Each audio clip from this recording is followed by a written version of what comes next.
Physics Quick Skim Form 5 Chapter 5, where we talk about radioactivity, which actually means a spontaneous disintegration of an unstable atom to be a more stable atom while they emit radioactivity at the same time. Yeah, radioactive wave, you can say that also. So the next thing is we need to understand the difference between the helium, beta and gamma. This is how I understand it. The analogy I use is about when you are playing an RPG game, tower defense game, any single game. You have attack and defense. So helium is somehow like it has a high attack and it has a low defense. Gamma ray, it has a low attack but it has a high defense. In short, helium lasts only for like a short while gamma lasts for damn long. It will last forever, like not to say forever, but it lasts for years. Okay, let's take a look at helium. Helium basically just means 4 and then the charge is +2, beta 0, -1 electron. Gamma is less like an electromagnetic wave, it does not have any charge. So for helium, you see, it moves very slow, beta is quite fast, gamma moves at the speed of light. It's understandable. Helium have this much of stuff inside. Of course, it's heavy, and when it's heavy, it's slow.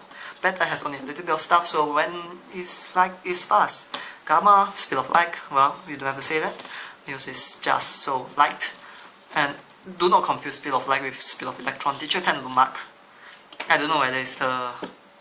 Okay, let's not comment on this. Let's go to the next thing. The ionizing power about illustrating is basically helium is very strong. As we have said, ionizing power, we can say that's an attack. Ionizing power, it has a strong attack, so it kind of like ionize stuff very strongly. Beta moderate, gamma weak. Beta is the moderate guy, the average one, the one we choose in our game. And then gamma is has a very weak attack but very high defense. So very weak attack, weak ionizing power. Penetration basically just means that whether they can go through. Let's say I have a stapler right here, and then I shine a helium, radioactive ray through it, top, and it's stopped by my stapler, but it ionized my stapler. Yep. So it ionized the ions there. Let's talk about ionization later. So it is very weak, so it cannot pass through even like my hand. Yeah, it can be stopped by the skin. While beta is moderate, so the penetration is moderate as well, which means yeah, both attacking, defending, moderate, and it can be stopped by aluminium. Then gamma, it is very weak, but it lasts very long. The defense is very high, you can go through a lot of things, it can only be stopped by thick concrete. So in short, you know, which one does the more destruction? It will be gamma ray. Because gamma ray, the defense is so high until it can last for years, so it stays there and keep on attack for years. Okay, now let's talk about magnetic and electric deflection. Both of these, helium and beta, they can be affected by magnetic and electric deflection, where helium, because it's positive, it will obviously be attracted towards negative. Beta is negative, obviously attracted towards the positive.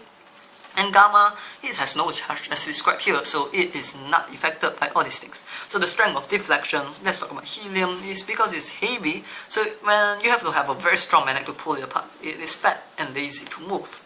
Now, beta is very light, so it can have it's just electrons, so it can have a lot of deflection. As you have a magnet, it goes through.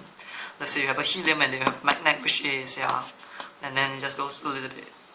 Okay, so deflection. Detection, we have a few devices right here, where the first and the most important one will be the GM tube. We'll talk about things that can detect all three at first. GM tube is basically just converting the argon gas to ions to electrons to electron, which is why you can connect GM tube to the emitter. And then after you have a photographic plate, which actually ionizes silver to dark trace.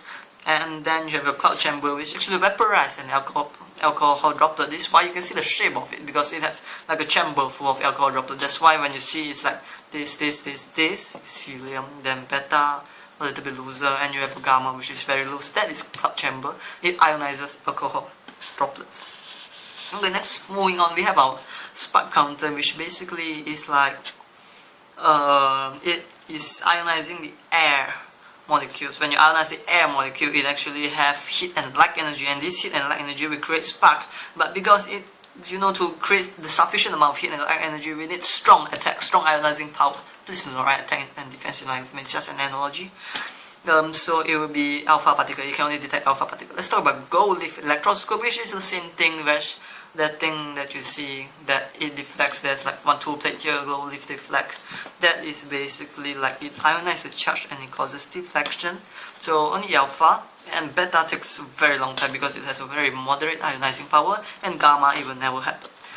scintillation detector is very interesting. It is like sodium iodide that can detect the presence of this gamma ray, and it converts them to electrons. So it's the only thing which can detect gamma ray only, which actually makes sense because of a unique ability to detect gamma ray despite its ionizing power being so low. Okay, the last thing to remember is basically E equal to mc square, which you have to remember this C doesn't come out for some of the exercise we do. So just remember the C is equal to 3 times 10 to the power of 8. By the way, this Newton's, this Albert Einstein's E equal mc square. Yep, so just to find the energy, convert it to kg, then put the like energy, sub in the value, and you get your answer. Okay, physics quick skim. That's all. See you next time.